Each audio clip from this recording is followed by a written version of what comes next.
Presiding officer અને assistant presiding officer તથા zonal officer અને આસિસ્ટન્ટ ઝોનલ ઓફિસરની તાલીમ શિબિર યોજાઈ. નિવૃત્ત થયેલ તમામ સ્ટાફને માર્ગદર્શન આપવામાં આવ્યું. સેવા સદન પ્રેસ કોન્ફરન્સ હોલમાં પ્રાંત અધિકારી અધ્યક્ષતામાં યોજાયેલી બેઠકમાં વિવિધ વિભાગના કર્મચારીઓને ઈવીએમની કાર્યપદ્ધતિ અંગે ઊંડાણપૂર્વક સમજ આપવામાં આવી હતી. ચૂંટણી પ્રક્રિયા દરમિયાન કોઈ ક્ષતિ ન રહી જાય અને મતદાન સુચારુ રીતે સંપન્ન થાય તે હેતુથી આ તાલીમનું આયોજન કરવામાં આવ્યું.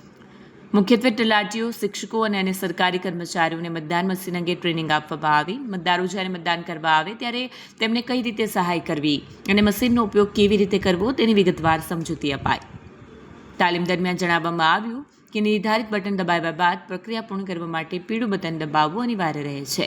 વહીવટી તંત્રની સજ્જતા ચૂંટણી અધિકારી ડભોઈ નગરપાલિકા અને પ્રાંત અધિકારી રવિરાજસિંહ પરમાર, મામલતદાર પ્રતિક સંગાડા, નગરપાલિકા ચીફ ઓફિસર જય કિશન તડવી અધ્યક્ષસ્થાને સીધી દેખરેખ હેઠળ યોજાયેલી બેઠકમાં ઉપસ્થિત તમામ કર્મચારીઓને મતદાન મથક પર આવતી સંભવિત સમસ્યાઓ અને તેના નિરાકરણ અંગે પણ માર્ગદર્શન આપવામાં આવ્યું.